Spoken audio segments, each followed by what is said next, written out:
ये एक artificial super मकड़ी था। रेड ब्लू स्किन उसके जहर का सिंबल थी, पर ये जानलेवा नहीं थी। जब उसने उस दुबले पतले स्टूडेंट को काटा तो इतना तेज दर्द हुआ कि लड़के ने झटके से मकड़ी को फेंक दिया। नेक दिल होने की वजह से उसने उसे मारा नहीं। रात को घर पहुंचते ही उसे चक्कर आने लगे और वो जमीन पर गिर पड़ा। हाथ का घाव सूज गया और उसके बॉडी में मकड़ी के जीन्स धीरे धीरे उसका डीएनए बदल रहे थे। अगले दिन जब वो उठा तो सब कुछ बदला हुआ था। चश्मा लगाते ही सब धुंधला, उतारते ही शीशे की तरह साफ, रातों रात आंखों का नंबर गायब। और सबसे हैरानी वाली बात, कल तक का कमजोर लड़का अब मसल्स वाली बॉडी बना चुका था। उसे ऐसा लग रहा था जैसे अनलिमिटेड एनर्जी भर गई हो। सीढ़ियों से नीचे उतरते वक्त नॉर्मल चलना भूल गया। बिना नाश्ता किए ही स्कूल बस के पीछे दौड़ पड़ा। बस ने रुकने से मना कर दिया तो वो सैकड़ों मीटर तक भागता रहा। आखिरकार बस के स्टिकर को बेमतलब खींच कर ही रुका। दोपहर में असली पावर दिखने लगी। कैंटीन में जब उसकी क्रश गर्ल गुजरी तो अचानक उसे खतरे का एहसास हुआ। उसने लड़की को गिरने से बचाया। यहाँ तक उसके रिफ्लेक्स भी बहुत तेज हो चुके थे। लड़की के जाने के बाद देखा तो हाथ चम्मच से चिपक गया था। जब खींचा तो वेब निकली। जल्दी से हाथ हटाया तो पीछे वाले बदमाश के चेहरे पर जाल फैल गया। अब तो प्लेट भी हाथ से चिपकी थी। सबको पता चल गया कि ये वही है। कॉरिडोर में उसे लगा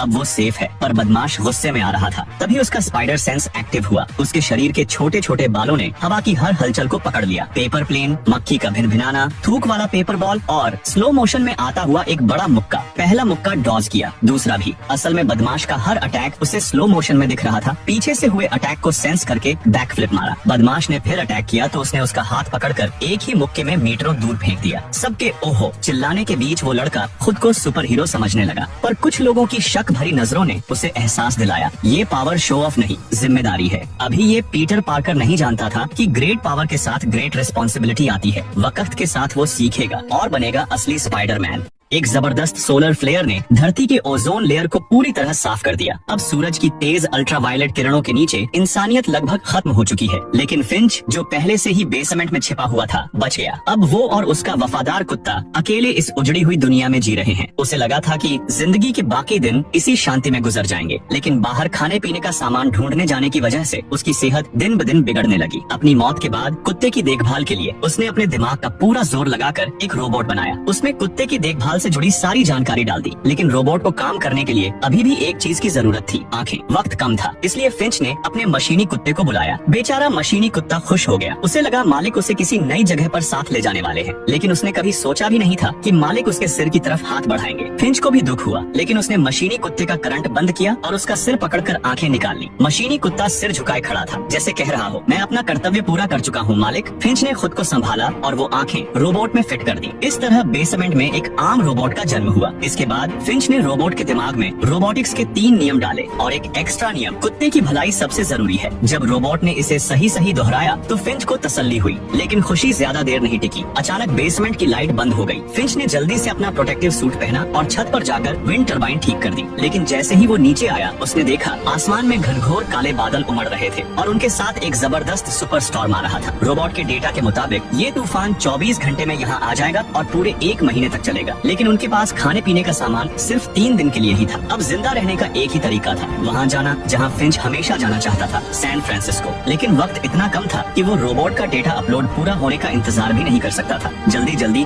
उसने रोबोट को पैर लगाए और उसे चलना सिखाया। शुक्र है रोबोट जल्दी सीख गया। पूरा परिवार अब सफर की तैयारी में जुट गया। इधर मशीनी कुत्ता भी कुछ मदद करना चाहता था, लेकिन आंखें न होने की वजह से इधर उधर टकरा रहा था। तभी फिंच की नजर एक पुराने कैमरे पर पड़ी। उसने वो कैमरा मशीनी कुत्ते पर फिट कर दिया। अब सब सामान बांध लिया गया। 2 इंसान 2 रोबोट, ये पूरा परिवार अपनी आरवी गाड़ी में बैठकर भाग निकला। लेकिन फिंच को पता था ये कोई आसान सफर नहीं होने वाला। उसे लुटेरों से बचना था और साथ ही रोबोट को सिखाना था कि इस बर्बाद दुनिया में कुत्ते की देखभाल कैसे करनी।